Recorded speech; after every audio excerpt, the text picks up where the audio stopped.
आज हम 3 वर्ष पूरा कर लिए हैं इस पोर्टल को चलाते हुए, इस वी द पीपल पे बाय एक्शन को संभालते। ये हमारा बहुत ही दुलारा प्यारा हमारा एक, इसको आप पोर्टल बोल सकते हैं, आप कुछ भी बोले सर। सो मैं आपको इनवाइट करूंगा सर, डॉक्टर उदयवीर सर। जी सर। सभी उपस्थित भाई बहनों को मेरा इस धम्म भूमि से जय भीम, नमो बुद्धाय, जय संविधान। नमो बुद्धाय, जय भीम सर। सर जी। शुरू करें। 3 वर्ष पहले हम सभी लोग एक दूसरे को नहीं जानते थे, या जानते थे तो बहुत कम, ना के बराबर। आपस में संपर्क बहुत कम था। लेकिन पोर्टल की शुरुआत हुई और धीरे धीरे ये कारवां आगे बढ़ता चला गया। हम एक दूसरे को जानने लगे, एक दूसरे को पहचानने लगे। न केवल पोर्टल पर डेली आना एक हमारी दैनिक चर्चा बन गई, बल्कि इसके साथ साथ हम जब फिजिकल मीटिंग करते थे या हमने की हैं, उसमें शामिल होना भी हमारे जीवन का एक महत्वपूर्ण घटना होती है। ये समाज बहुत बड़ा है। इस समाज को यहाँ तक लाने में बाबा साहब डॉक्टर अंबेडकर का जो त्याग है, जो कुर्बानी है, उसे हम सभी साथी महसूस करते हैं। तो बहुत बड़ी उपलब्धि मैं इसको मानता हूं कि आज 3 वर्ष बाद हम दैनिक रूप से एक कार्य को कर रहे हैं, और मिशनरी भाई बहन होने के नाते हम इस कार्य को करते रहना अपना नैतिक कर्तव्य समझते हैं। मैं आपसे बहुत दूर श्रीलंका की धम्म भूमि में इस समय हूं, अनुराधापुरम, जहां सम्राट अशोक के पुत्र महेंद्र बोधि वृक्ष लेकर के आए थे और अपना पूरा जीवन एक भंते के रूप में अपने जीवन को उन्होंने यहाँ समर्पित किया। उनके जमाने के अवशेष, उनकी यादें यहाँ अनुराधापुरम में बड़े पैमाने पर मौजूद हैं। दम्बुला एक दूसरा साइट है जहां बुद्ध ही बुद्ध है। अजंता में हमने जो सीन देखा भारत में, उससे बहुत सुंदर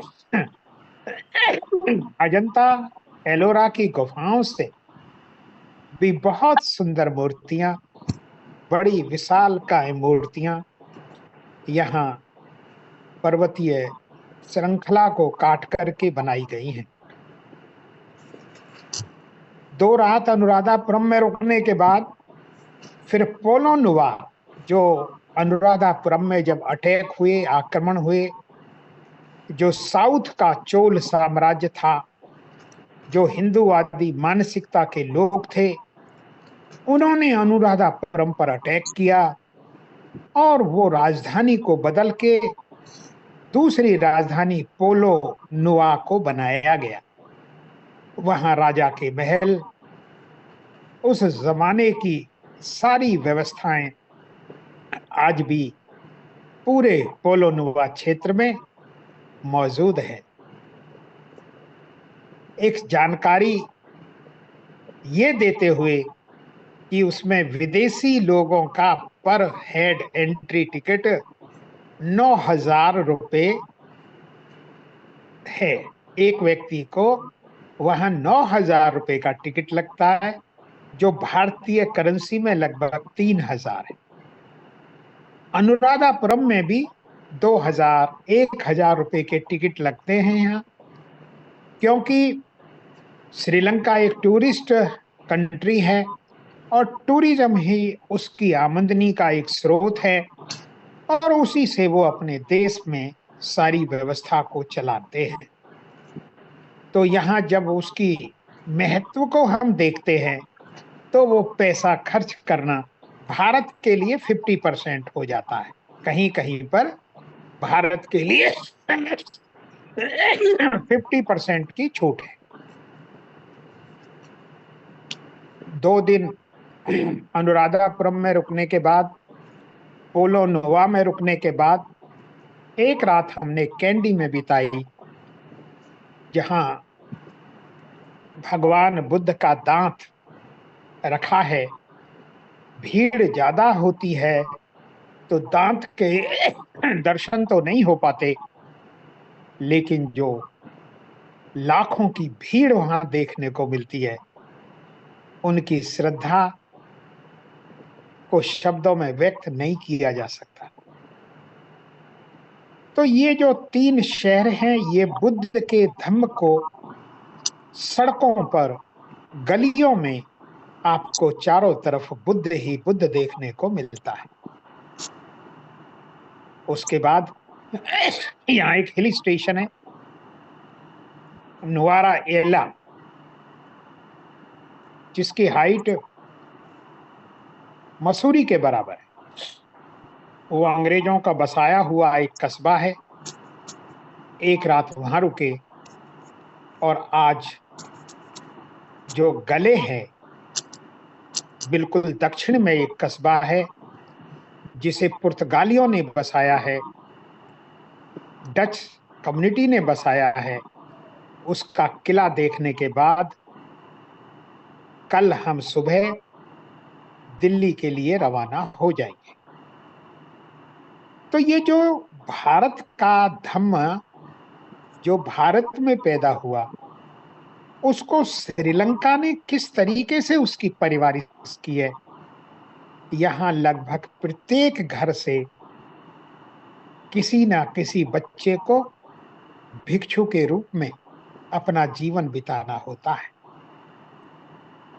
हमारे साथ जो भंते जी चल रहे हैं, 11 वर्ष की उम्र में उन्होंने चीवर धारण किया। 20 वर्ष तक अध्ययन करने के बाद भारत में भी 11 साल रहे। पीएचडी करने के बाद आज वो भंते के रूप में अपना जीवन जी रहे हैं। हर जगह सुबह से लेके शाम तक वो हमारे साथ रहे। कल शाम को हम उनके परिवार के लोगों के साथ खाने की व्यवस्था थी। श्रीलंकन लोग परिवार कैसे रहते हैं, सभी लगभग 50 लोग उस लोकेलिटी के जहां भंते जी का जन्म हुआ था, वो आए।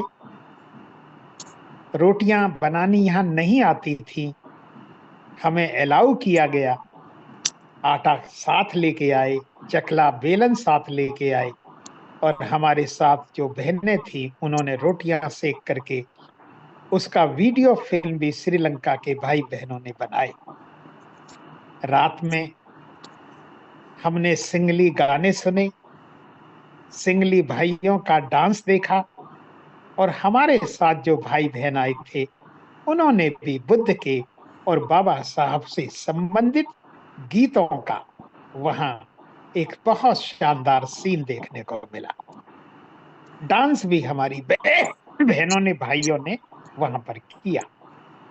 तो इतना सुंदर वातावरण, ये बुद्ध के अनुयायियों की जो कल्चर है, जो उनके बीच एक सीमेंटिंग फोर्स है, उसको हमने महसूस किया है।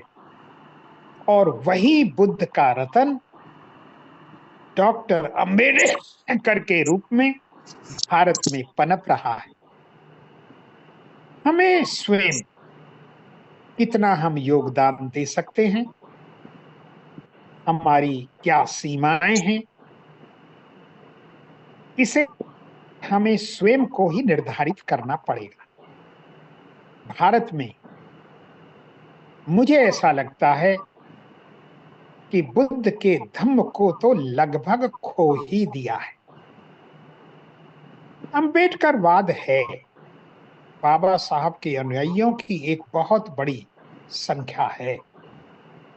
लेकिन मेरा ऐसा मानना है कि अगर हम वास्तव में बाबा साहब को समझना चाहते हैं तो हमें सांस्कृतिक विकास की तरफ ध्यान देना होगा। हमें बुद्ध विहारों को, अंबेडकर भवन को अपने सांस्कृतिक केंद्रों के रूप में इनका इनका विकास करना होगा। जब तक समाज पूरा जागरूक नहीं होता तब तक उसमें ताकत नहीं आ सकती। और समाज की जागृति का कारण केवल सामाजिक संस्कृति होती है। उसमें धर्म विशेष का एक अपना योगदान होता है। तो उसके अध्ययन जो मैंने किया यहाँ, उसको मैंने आपको बताया। अनुराधापुरम का जो सीन मैंने देखा था, मैं नहीं समझता कि पीएम और सीएम की रैली भारत में हमने देखी है। उससे भी कहीं ज्यादा भीड़ हमने अनुराधापुरम में देखी।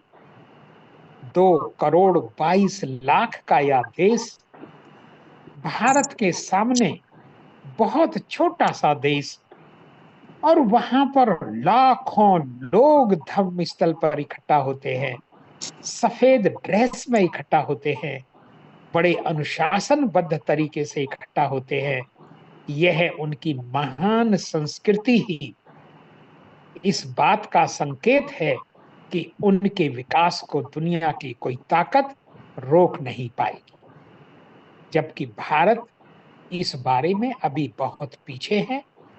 हमें अपने कार्यक्रमों पर अपनी सोच को रिव्यू करने की जरूरत है। मैं आपकी निष्ठा पर, मैं आपके चरित्र और व्यवहार पर, आपके समर्पण पर किसी भी प्रकार का कोई शक नहीं करता। आप जैसे भाई बहनों पर फक्र करता हूं। लेकिन हमको करना क्या चाहिए?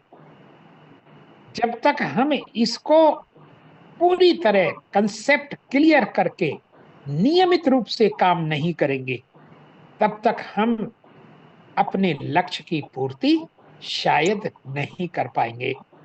आप सभी भाई बहनों को जय भीम, नमो बुद्धाय, जय संविधान।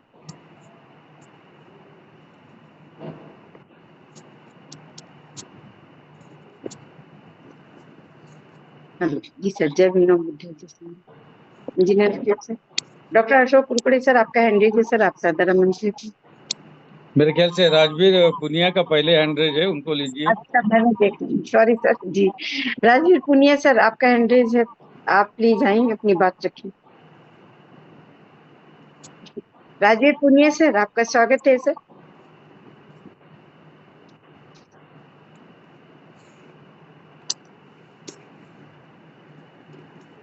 राजवीर पुनिया सर। चलो मैं बोल लेता हूँ। सभी साथियों को जय भीम, नमो बुद्धाय, जय संविधान। और हमारे इस पोर्टल को 3 साल हुए, सभी साथियों को तहे दिल से अभिवादन करता हूँ कि हमने 3 साल तक कंटिन्यू ये पोर्टल चलाया। आप सभी के सहयोग के कारण ही हम सब इकट्ठा आए हुए हैं, इकट्ठा बैठेंगे, बैठ रहे हैं, चर्चा कर रहे हैं। बहुत ये 3 सालों में बहुत कुछ चर्चाएं हुई है, अलग अलग पहलुओं पे चर्चा हुई है। लेकिन एक ही चीज ऐसे लगता है कि हम जो उद्देश्य से 3 साल पहले ये पोर्टल शुरू किए थे, वो उद्देश्य अभी भी हम सफल नहीं हो पाए, ऐसे मेरा आकलन है। हमने एनालिसिस करना चाहिए। अभी आने वाले दिनों में कम से कम 16 तारीख को जब हम इकट्ठा बैठेंगे, फिजिकल मीटिंग जब डॉक्टरों की है, बाकी भी हो सकता है, बाकी लोग भी आ सकते हैं। ऐसे जरूरी नहीं कि डॉक्टरों की मीटिंग है तो सिर्फ डॉक्टर लोग ही रहेंगे, इंजीनियर लोग भी आ सकते हैं। बाकी जो जिनकी इच्छा है उन्होंने भी रजिस्ट्रेशन करना चाहिए, और उसमें हमें कुछ ना कुछ